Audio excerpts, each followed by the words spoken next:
Imagine one day your dad disappears, comes back days later in handcuffs, barefoot, and says if he talks, he dies. Then he vanishes again.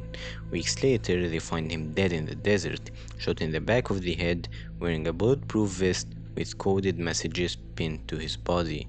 This is the story of Charles Morgan, the banker who knew too much. Charles Chuck Morgan was a 39-year-old escrow agent from Tucson, Arizona. On March 22nd, he drove his daughters to school like it was any normal morning. But after dropping them off, he vanished. 3 days later, at 2 a.m., he stumbled back into his house, barefoot, with a plastic handcuff on his son's ankle. His throat was covered in what he claimed was a hallucinogenic chemical. He couldn't speak, only wrote on paper that he'd been tortured and warned to never talk. If he did, they'd kill him and his entire family. To his wife, Ruth, he revealed that he'd been working undercover for the US Treasury, specifically on money laundering operations involving organized crime, but he refused to go to the police. From that point on, Chuck became paranoid. He grew a beard, started wearing a bulletproof vest, and carried a gun. He even had Ruth drive his daughters to school, terrified that someone would kidnap them. Chuck worked in estate escrow, and he had access to highly sensitive information. Millions of dollars in gold and platinum were changing hands. Some of these transactions were tied to crime families and fraudulent land deeds in Arizona.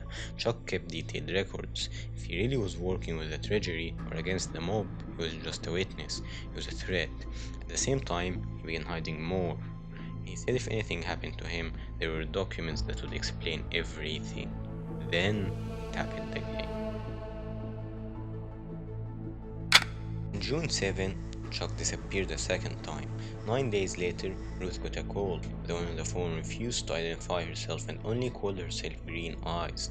She quoted a Bible verse, then proceeded to say Chuck is alright before hanging up.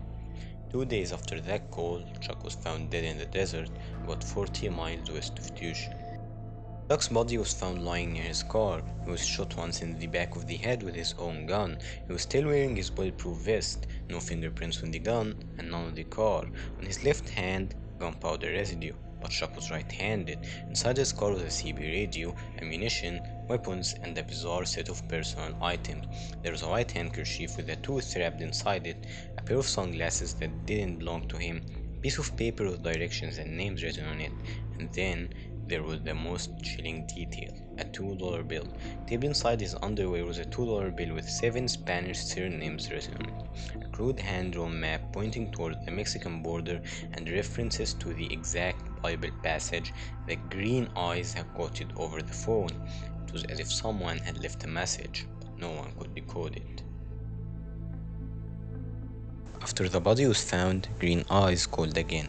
This time, she said Chuck had shown her a briefcase full of cash. He told her he was trying to buy his way out of a hit placed on his life. Chuck had allegedly met with her several times at a motel, confirmed by security footage, but authorities could never identify her. And the paranoia didn't end there. A month later, a journalist named Doug Johnston was shot to death outside his office in a car that looked just like Don's car. Who's Don? Don is another reporter investigating the Morgan case. Many believe it was a case of mistaken identity and that Don was the intended target. Years later, another journalist called Danny, who was working on a book about the government corruption and secret banking networks, was found dead in a bathtub with his wrist slit. He warned his friends if anything happened to him, it wouldn't be an accident, and the book never got published. So, what really happened to Charles Chuck Morgan? There's actually a few possibilities, with the first being suicide. Authorities ruled it suicide. They argued that Chuck may have been mentally unstable, possibly faking a double life, and took his own life, but the inconsistencies are overwhelming.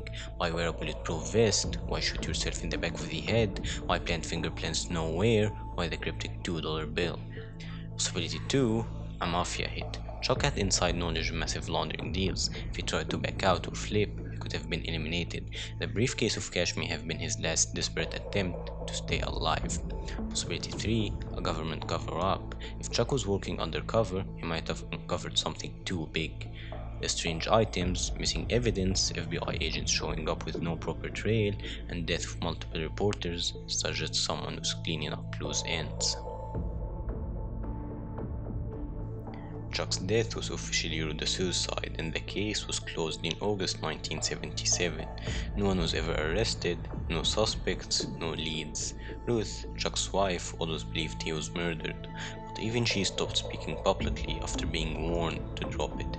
To this day, no one knows who Green Eyes was.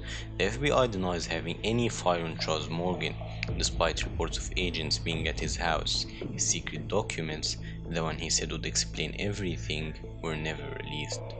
He said if he talked, they'd kill him. He told his wife the government was using him, then he turned up dead in the desert, with coded messages and no answers.